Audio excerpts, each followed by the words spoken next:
Let me see again. What else should I say? I didn't marry you because you're pretty. I married you because I love you. What? Wow. It is so... I don't know what I'm saying. Hi guys, welcome back to the channel. Today I have my husband Caleb with me because we are going to be chatting about marriage and specifically how to have a healthy and fun marriage while having young kids. We have been married for only 4.5 years. We're creeping up on 5. It feels like a lot longer, and I think that's just because we've lived a lot of life in the last 4.5 years. We were married for 9 months before I got pregnant with our daughter. And then we became foster parents, so we have 4 kids total right now, with a 5th on the way. 2 of them are biological, and 2 of them we adopted. Parenthood began really quickly for us, and honestly, I feel like we were just trying to figure it out as things unfolded, and we didn't really know what we were doing. And not that we have all the answers by any means now. I feel like we've gotten in a better flow and have just learned how to ask for help and how to ask for wisdom and advice from people that we trust. So with that being said, mentors are very, very important. We are blessed with amazing mentors, specifically Ben and Deidre Meckel. Incredible kingdom family examples. So that is for sure one of the big pieces of why we feel like we have had so many wins in our family. We definitely have our fair share of disagreements and things to work through as we're learning as we go. Which we're going to share some of those because I feel like it's not only funny but also helpful to just hear and see people that like maybe we seem like we have it all together, which we definitely don't.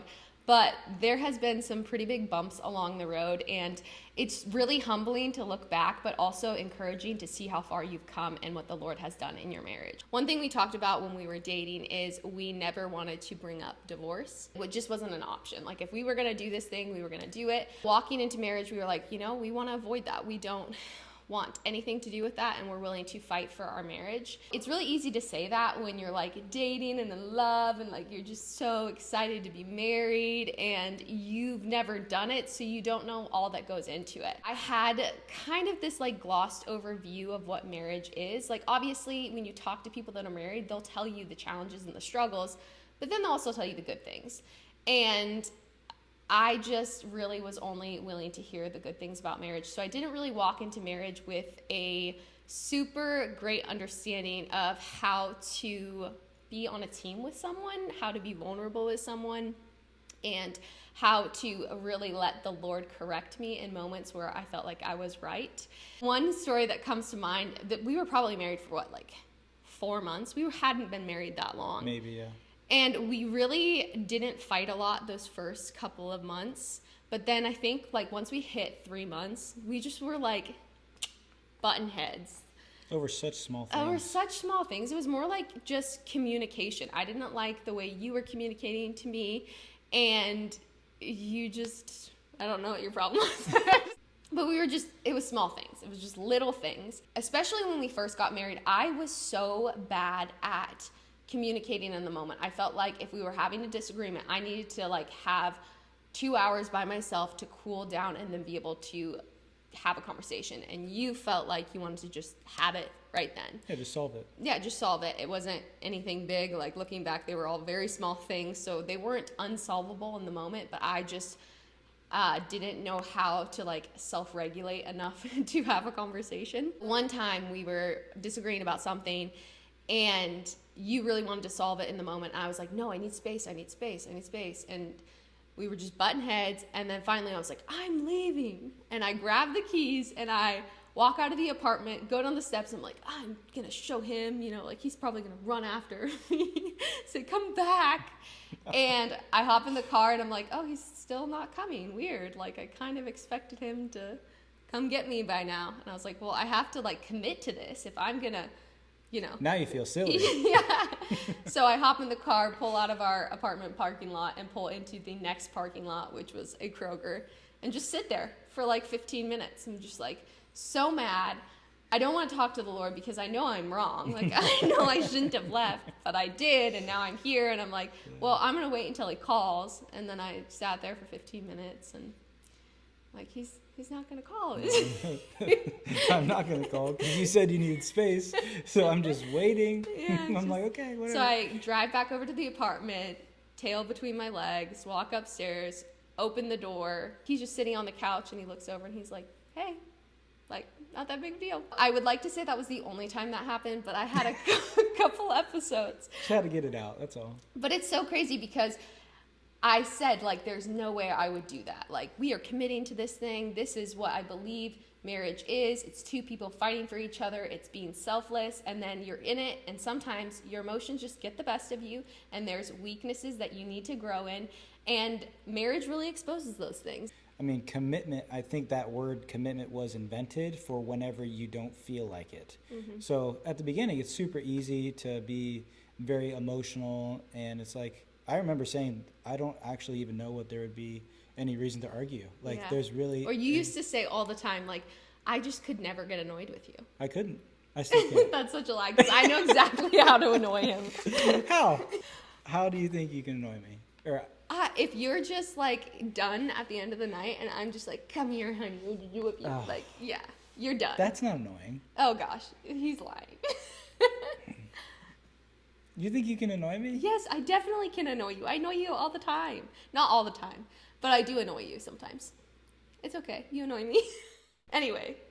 The cackle is real. Yeah, sorry. I don't know what happened. I, like, turned 25 and I started cackling. You obviously were not very full of God's love at that time. Yeah. And so to prioritize your quiet time, even before kids, just shows that it is a natural, pivotal, most important thing in a marriage, with kids or not, is having your quiet time and being filled with God's love so that you can love your spouse with it. That's really the most sustainable way. For sure. Because God designed marriage. It's his way. We have to do it his way. And quiet time, when we say that, we just mean spending time with God. That's our phrase that we use. But you need that to be a healthy individual, whether you're single or married, wherever you're at in life. To be a healthy person, I believe that you need to be spending time with the Lord in his word, being refreshed, and having him speak truth over you. When life gets busy, for us, the first thing that tends to get dropped out of all the things that we're juggling in life is our time with the Lord, which is such a bummer. And I notice a huge impact on our marriage because we're not as kind, we're not as patient. We don't prefer others over ourselves. It's that daily reset, being with the Lord every day for him to uproot things that are not good and to encourage you in areas that you are doing well, to get in his word and hear truth. It's just so important, and honestly, like, one of the most practical things you can do for a healthy marriage.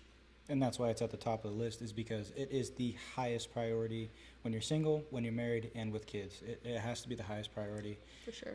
As a Christian. Practically speaking, what it looks like is I will give Emma time by herself, let's say it's an hour, to go spend time with God. I'm on the kids, either we go outside or we stay in the living room, we play, and Emma gets to go in the bedroom or go to a coffee shop, or typically it is somewhere at home where you're undistracted. But the practical part that I want to add is that when I'm intentional to give her alone time, she needs to be intentional to actually be spending time with God, because whenever you have a lot of responsibilities, you can tend to want to just zone out or scroll through your phone or watch something or even take a nap.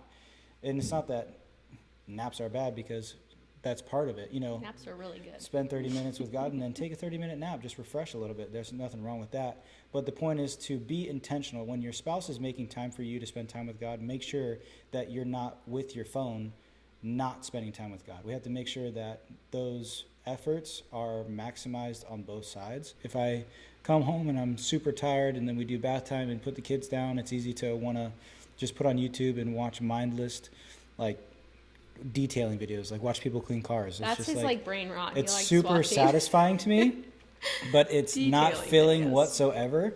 And so to be intentional and actually go spend time with God may seem like it's going to be effort at the beginning, but once I'm in there doing it, when I come out, even if it's a short time later, my heart and my mind are actually refreshed and filled, ready to be intentional with you at the end of the night. The biggest reason that quiet time is on the top of the list is because when you're filled with God and you spend time with him, it affects every other part of your life.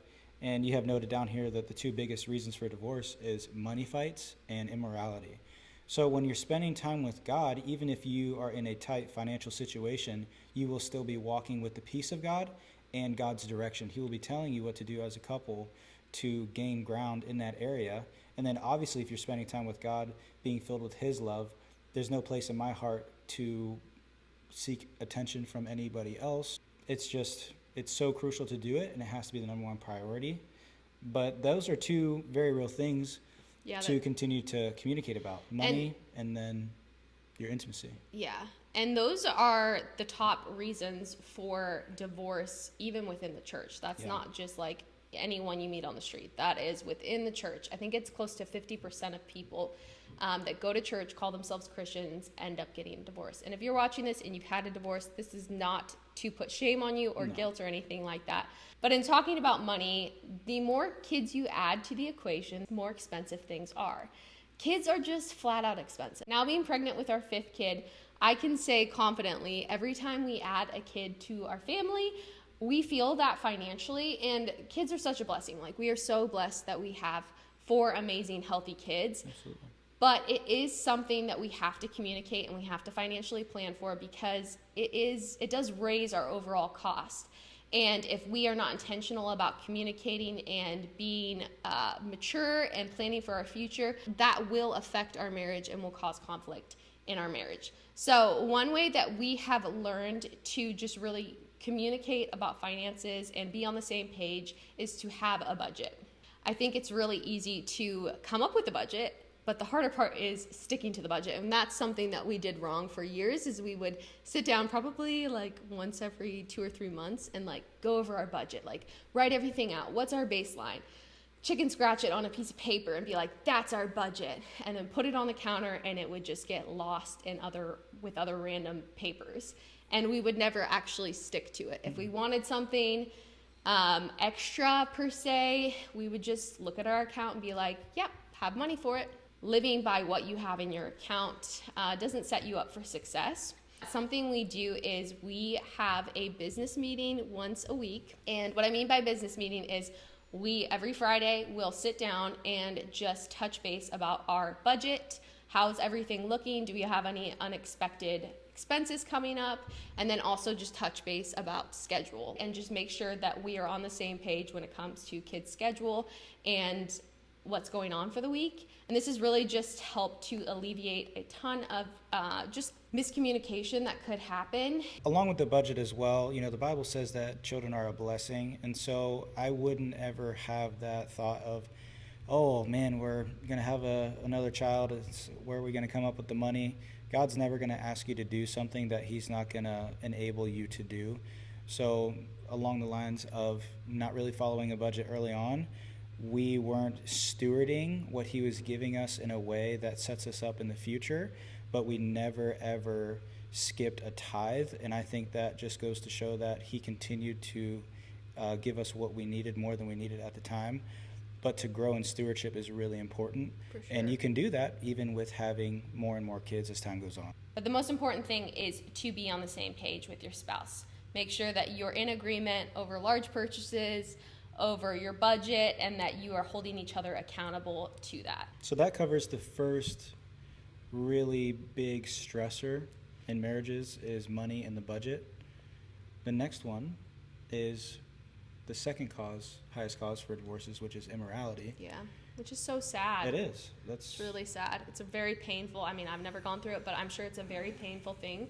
It is hard, I'm sure, to recover from that, someone being unfaithful. We have people in our family and also friends that they have these incredible redemption stories of the Lord restoring their marriage. Absolutely. But we want to just avoid that altogether. And we live in a culture that is highly sexualized. Yeah. Women are being sexualized all around us. And as women, we feel like we have to appease this certain standard that society says we need to in order to be beautiful or to be wanted. I really feel for young moms that are going through the ages where they're having babies and their body's changing quite a bit, and they feel this pressure, maybe sometimes even from their husband, but I think probably overarching just from society in general, to look a certain type of way amidst having kids and being pregnant and nursing and just all that comes with that. It reminds me of an example I heard a long time ago about the billionaire that has had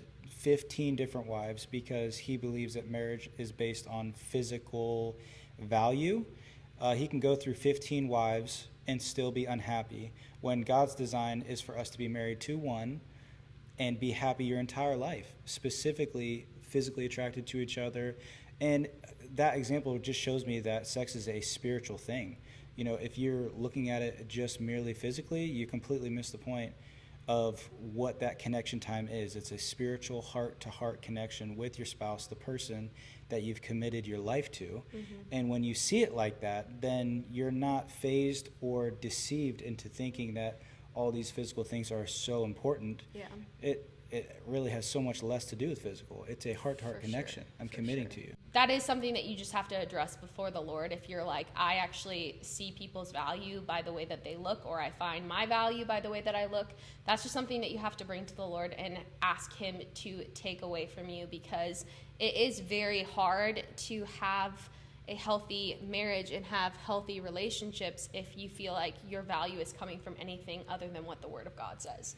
And I would say communicate it. Like, if you're the wife feeling that way, communicate that to your husband. For sure. Oh my goodness. There's been so many times that I've come to you and I'm like, I feel fat. Yeah, it's just like, I can't even pinch you. It's just like, no. Thank you. Yeah, But like, also, it's for the husband too. Like, if you in the past have, watched porn or different things like that, pornography is 100% only valuing a physical body, and it actually devalues the person as a whole. Yeah. It is a complete deception. Yeah. So even if you're the husband, you're like, well, I get value from the way my body is too.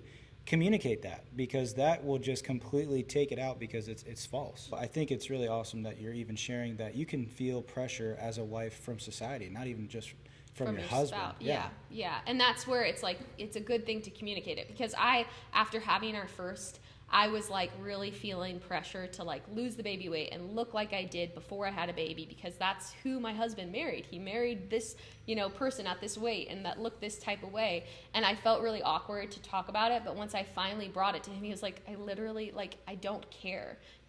I want you to be healthy and I want you to be confident.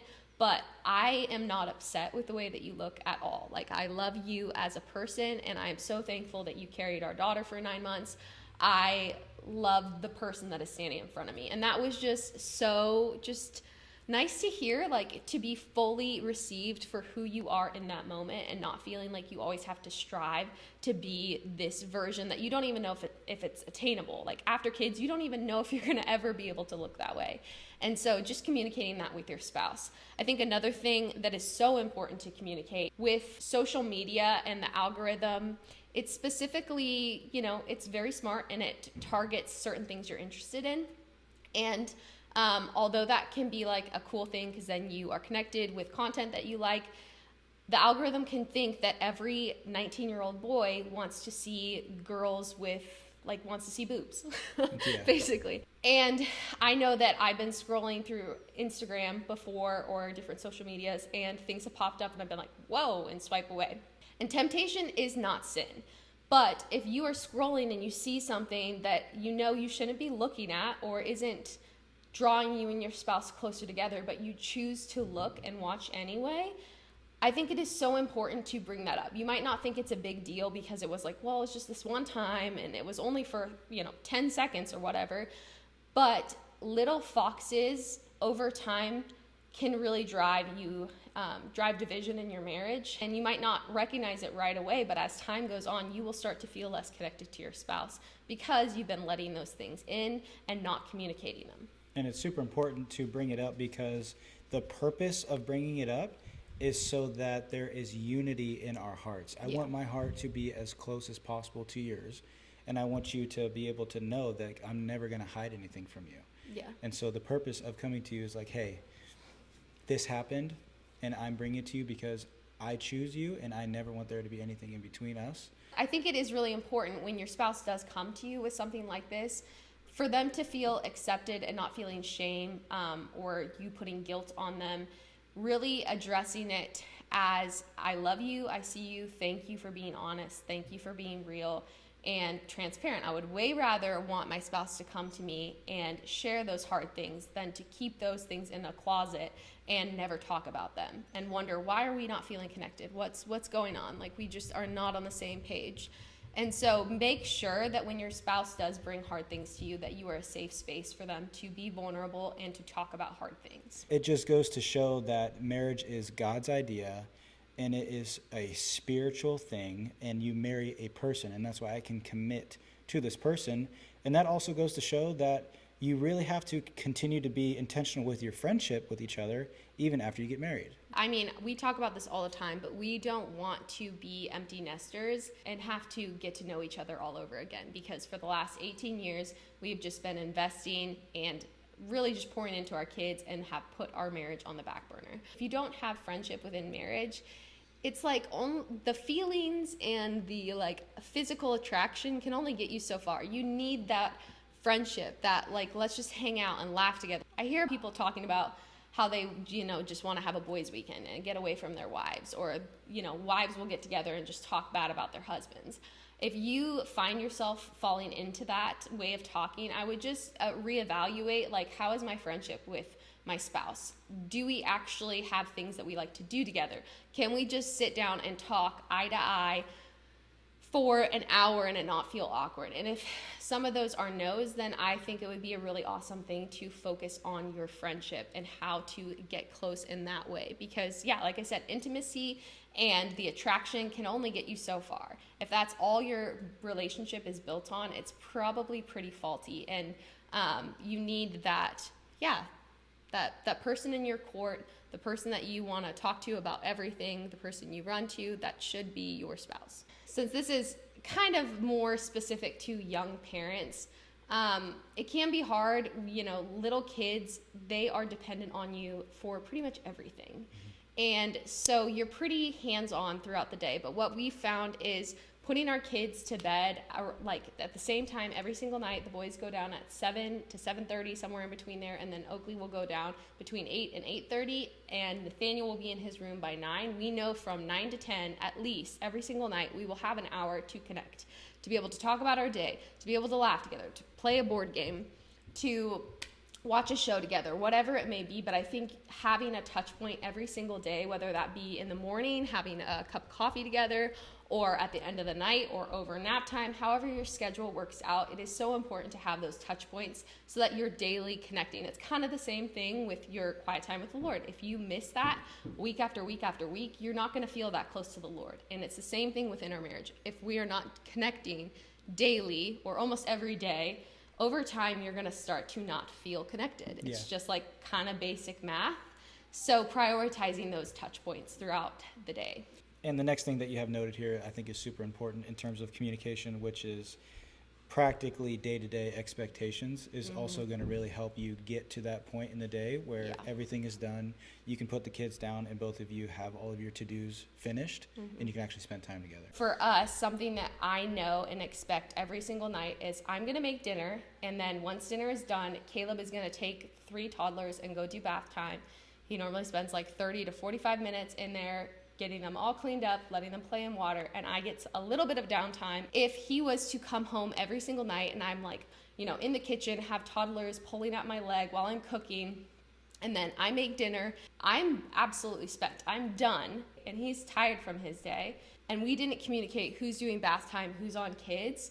That can create conflict because it's like, well, I did it yesterday, you do it today.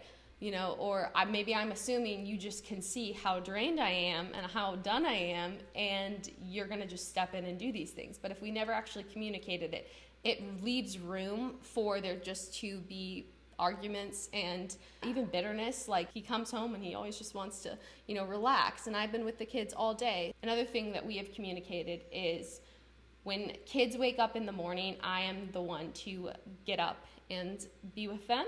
He works out of the house and his job is pretty physical, so he is pretty tired and also doesn't sleep that well. So we've just found it makes more sense for me to do that. But if that was something every single morning when a kid wakes up, like we're elbowing each other, like you do it, it can cause just friction that doesn't need to be there. If we just communicate it ahead of time and get on the same page, things can change. It's not always like we said this one time and we're going to do it forever, but just having those conversations before you're in kind of moments of chaos with little kids can really help. But I think more than anything, it's just actually communicating. Don't assume your spouse can read your mind. Yeah. It doesn't matter how long you've been married, they cannot read your mind. They don't know everything you're thinking. And so he walks in the door and I have 3 kids, screaming at me and are hungry. He doesn't know the day that I've had. He doesn't know what's going on. He doesn't know the to-do list that I have in my mind. And I also don't know the day that he had. I don't know what happened with his coworkers. I don't know about the traffic he was stuck in. Just communicating that, like, honey, it's been a really hard day. I am so exhausted. I'm gonna need you to step in a little more tonight and help me out. And that's perfect. Yeah, that's and that's exactly literally all you have to say. That's what I'm looking for. Just let me know where to help and I can do it. Communication is so important, and I feel like no one is an expert at it. We can always grow in it. And I mean, who doesn't love to be around someone that is just like an amazing communicator? Yeah, it makes you feel seen, makes you feel loved, and also will bring correction and encouragement in a way that feels really easy to accept. So that's kind of been our mission, is like, let's just always try to get a little bit better at this. And one area that we've run into that has caused some conflict within our marriage is disciplining our kids. It's so easy to say that you're gonna do something in a moment, sitting down when no kids are around, like, this is how we're gonna discipline our kids. And then it's another thing to see what actually plays out when kids are having tantrums and meltdowns. Communicating about discipline and how to discipline your kids is super important because it helps you know what you're going to do once you're in the moment. You don't actually have to do what's more convenient. You already know what you have decided as parents together to do. So one thing that's really important is that we are both disciplinary figures, that we both discipline our kids, so that dad is not the one that just comes home, smacks butts, and puts everybody back in timeout. Yeah, it's super important to do what you say you're going to do, and making sure that our kids don't obey because of consequences, or don't obey a number like, I'm going to count to 3 and then you have to do it. We don't want them to obey 3. Every time we discipline our kids, we say we are good listeners because we love mommy and because mommy loves me. Yeah. That's why we are going to be good listeners. I grew up in a house where my dad did most of the disciplining, so it was like we weren't getting a spanking until dad got home. Mm-hmm. And so we gravitated more towards mom because mom wasn't going to give us a spanking. But I also know that there are other households where, like, the dad comes home, he works out of the house. He doesn't want to just be spanking kids or telling them no all night. He wants to just connect with his kids. He wants it to be a fun time, wrestle, and not have to do a lot of disciplining. But that's not really the healthiest for your marriage as well, because it's very easy to get resentful when you feel like you're always the one being the disciplinary figure, when you're having to do the quote-unquote hard stuff. Because I mean, I definitely don't enjoy disciplining my kids, but I know it is so important for their well-being. And so, yeah, approaching that as we are doing this together as a team. If I see something that doesn't align with how we allow our kids to act in the home, then I'm going to address it in the moment, and vice versa. So all in all, I would say, as an overview, is make sure that you are spending time with God. Make sure that you're fighting to protect your spouse's quiet time, because when you're filled with God's love, you can actually communicate in a way that's loving and productive, and that's just going to translate into every other aspect of your life. So communication is super key, but that's why if you're filled with God's love, you can communicate in a loving way that will actually bring lasting fruit in your house, in your family. But aside from that, communication is super important. Pursue friendship. Always be fighting for friendship in your marriage. Don't assume that your spouse can read your mind, because they can't. Be intentional to keep your hearts in unity if things come up, addressing those and addressing them quickly. Don't let things cause division in your marriage. And yeah, marriage is a gift. It's meant to be fun. I know one thing that we have learned in the 4.5 years that we've been married is a lot of people will talk down on marriage. And my experience is it's actually been amazing. It's been a lot of work. Like, I am not going to sit here and tell you that it is not a lot of work, but the work is worth it. It requires us to be humble, to forgive often, and to keep pursuing the Lord. Thank you guys so much for watching this video. If you have any advice for anyone on ways to keep your marriage healthy and strong, go ahead and drop those in the comment. And if you like this kind of content, you can subscribe to the channel, and I will see you guys in the next video.